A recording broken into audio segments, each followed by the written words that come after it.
ધોરણ 8 સ્વ અધ્યયન પોથી ભાગ 5.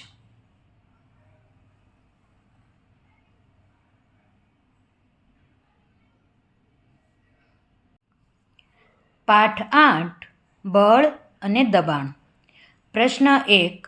નીચે આપેલા પ્રશ્નો માટે સાચો જવાબ પસંદ કરી તેનો ક્રમ બોક્સમાં લખો. પહેલો પ્રશ્ન, સમાન મૂલ્યના અને વિરુદ્ધ દિશામાં લાગતા બળનું પરિણામી બળ કેટલું હોય છે?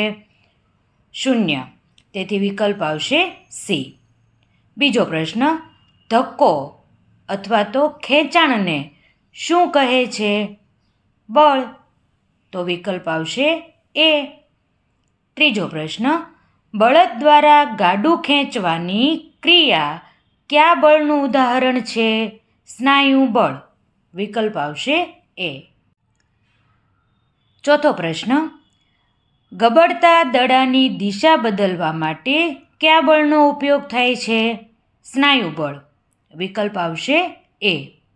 પાંચમો પ્રશ્ન, શિલ્પાબેન સ્કૂટરને બ્રેક લગાવી સિગ્નલ પર વાહન થોભાવે છે, તો સ્કૂટર પર કઈ અસર લાગુ પડશે? વિકલ્પ બી, બળ વડે પદાર્થની અવસ્થામાં ફેરફાર થાય છે.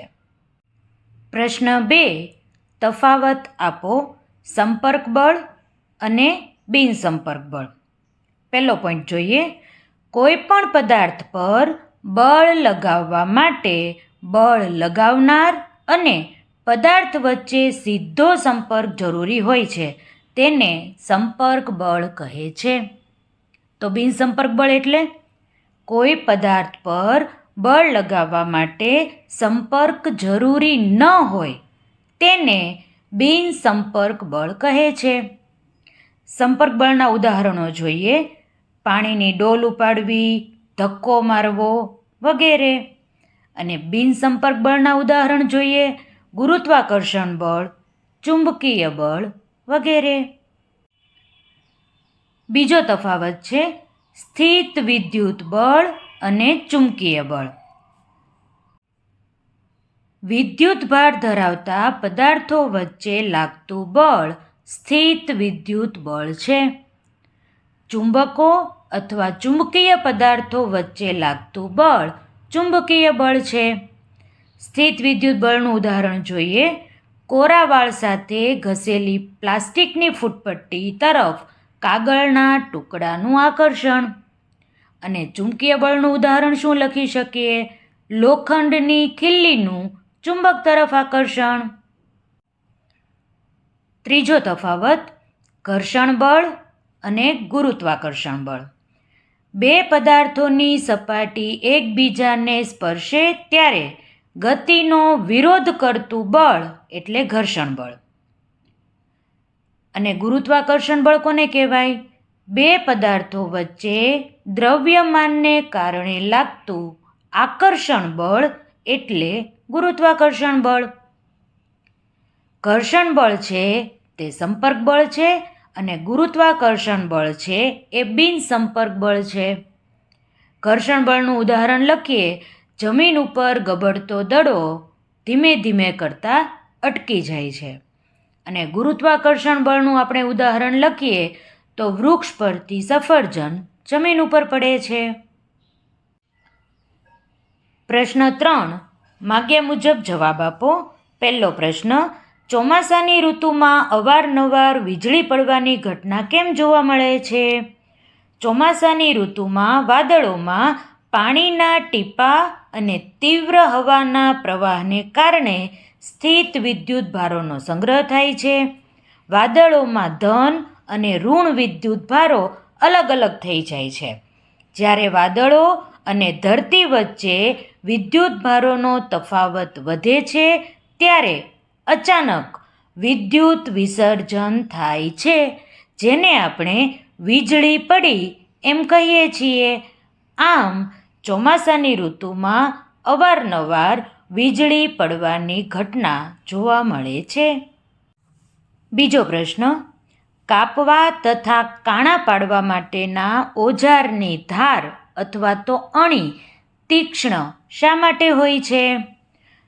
ઓજારની ધાર અથવા તો અણી તીક્ષ્ણ રાખવાથી તેનું ક્ષેત્રફળ ઘટી જાય છે, તેથી ઓછા બળ વડે વધુ દબાણ ઉત્પન્ન કરી શકાય છે. પરિણામે કાપવાનું કામ કે કાણા પાડવાનું કામ સરળ થઈ જાય છે. આથી કાપવા તથા કાણા પાડવા માટેના ઓજારની ધાર અથવા તો અણી તીક્ષ્ણ હોય છે.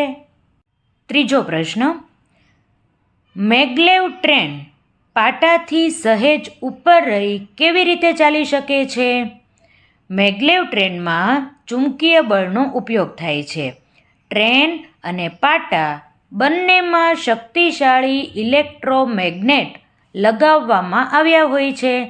સમાન ધ્રુવના કારણે ટ્રેન અને પાટા વચ્ચે અપાકર્ષણ બળ ઉત્પન્ન થાય છે, જેના કારણે પાટાને સ્પર્શ કર્યા વગર ટ્રેન પાટાથી સહેજ ઉપર રહીને ચાલે છે.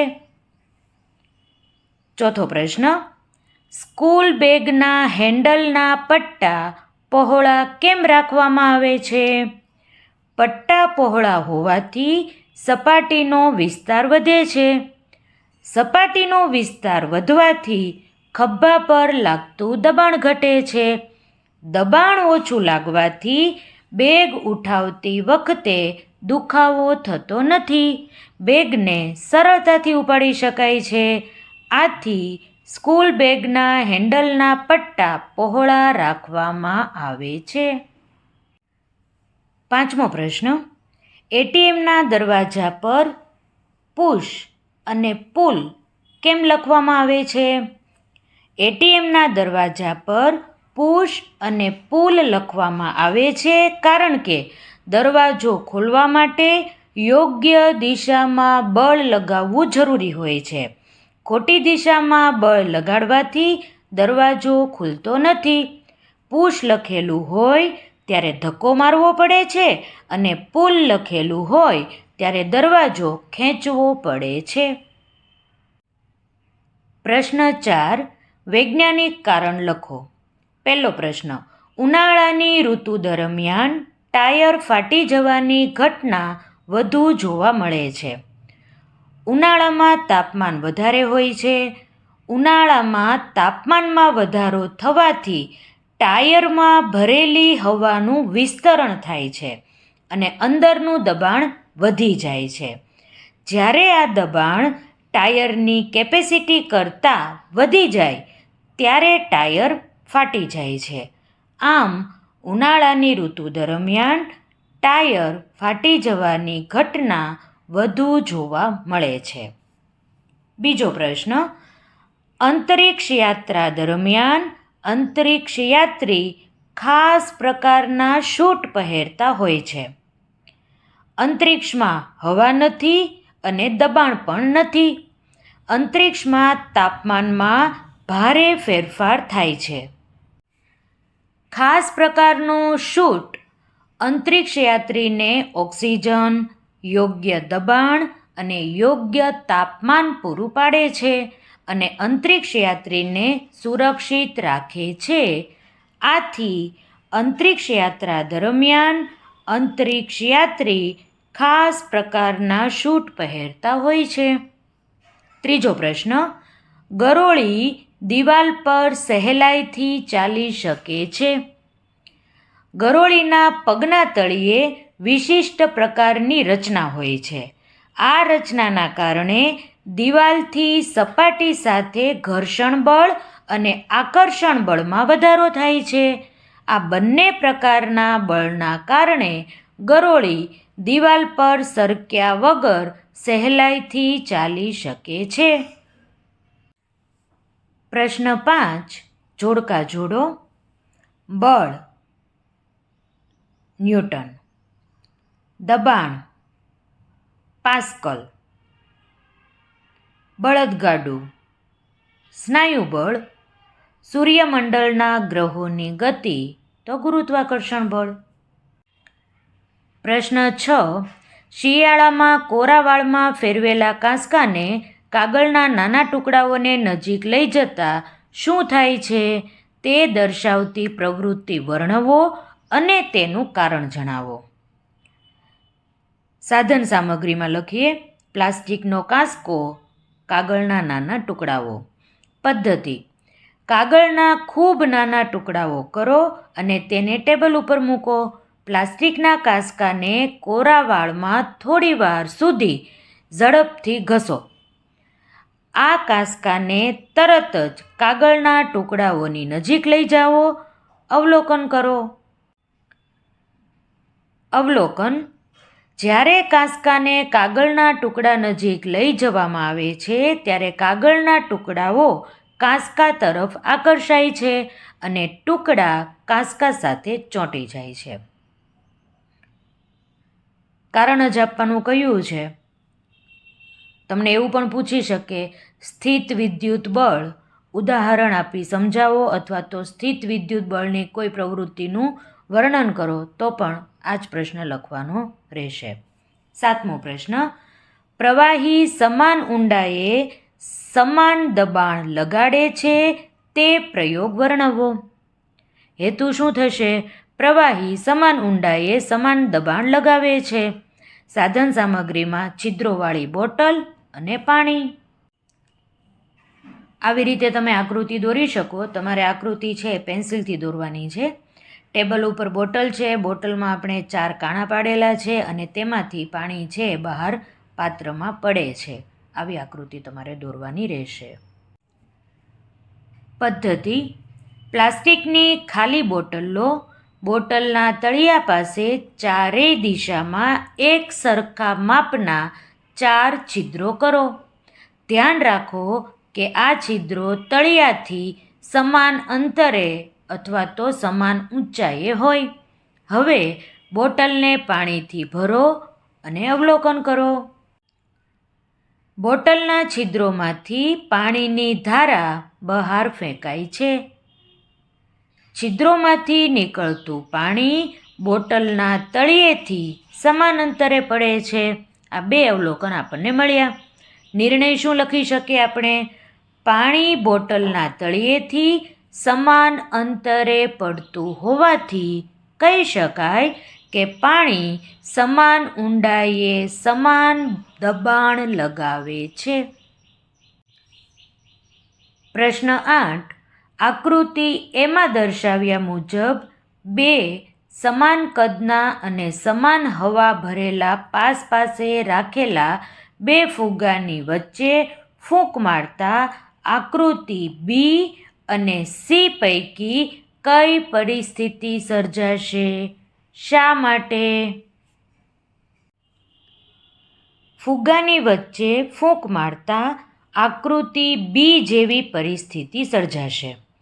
કારણ કે ફુગ્ગાની વચ્ચે ફૂંક મારવાથી ત્યાંની હવાની ઝડપ વધે છે.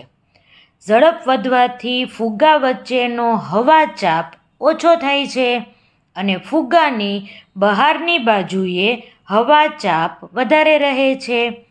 બહારના વધારે હવા ચાપના કારણે ફુગ્ગા એકબીજાની તરફ દબાઈને નજીક આવે છે, જેને આપણે બર્નોલીનો સિદ્ધાંત કહીએ છીએ. પ્રશ્ન 9: એક પ્લાસ્ટિકની બોટલમાં પાણી ભરી હવાચુસ્ત ઢાંકણ વડે બંધ કરો. ઢાંકણની ઉપરની બાજુ અને બોટલની નીચેની બાજુ છિદ્ર કરો. હવે ઢાંકણનું છિદ્ર આંગળી વડે બંધ કરો. શું થાય છે તેનું અવલોકન કરો અને તેની પાછળના કારણની નોંધ કરો. જ્યારે બોટલની ઉપરનું છિદ્ર આંગળીથી બંધ કરવામાં આવે ત્યારે નીચેના છિદ્રમાંથી પાણી વહેતું બંધ થઈ જાય છે. જેવું ઉપરનું છિદ્ર ખોલવામાં આવે ત્યારે પાણી બહાર આવવા લાગે છે. છિદ્ર બંધ હોય ત્યારે બોટલની અંદર હવા જઈ શકતી નથી. હવાનું દબાણ લાગતું નથી. પરંતુ છિદ્ર ખુલ્લું હોય ત્યારે હવાનું દબાણ લાગે છે, તેથી પાણી બહાર નીકળે છે.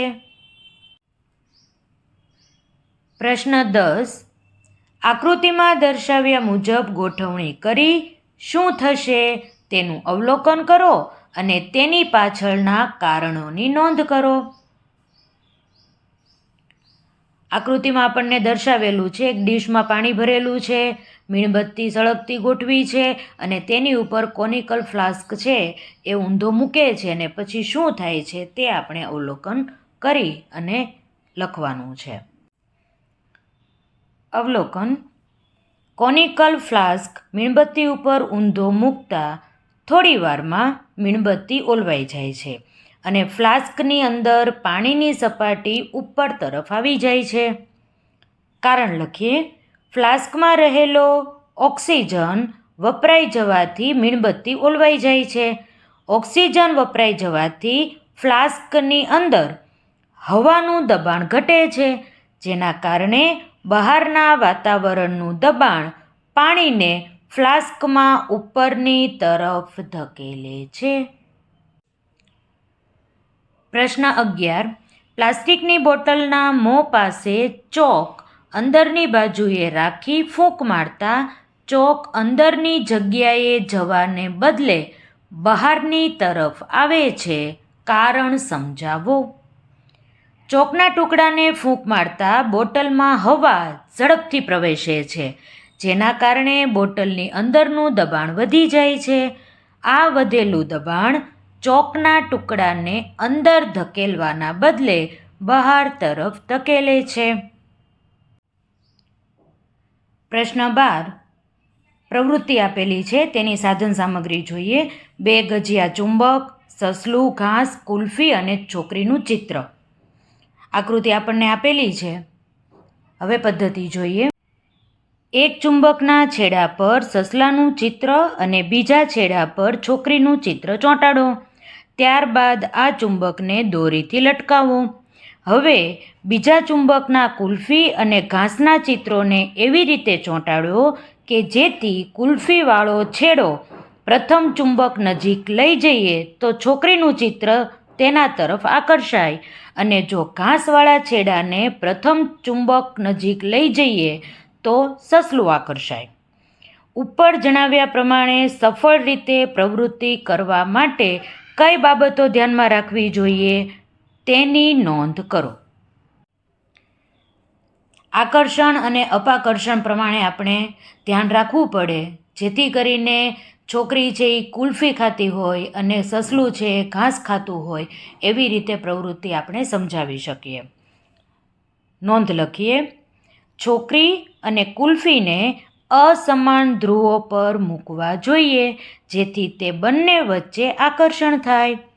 સસલા અને ઘાસના ચિત્રોને પણ અસમાન ધ્રુવો પર ગોઠવવાથી આકર્ષણ થશે, કારણ કે ગજિયા ચુંબકના અસમાન ધ્રુવો વચ્ચે આકર્ષણ થાય છે.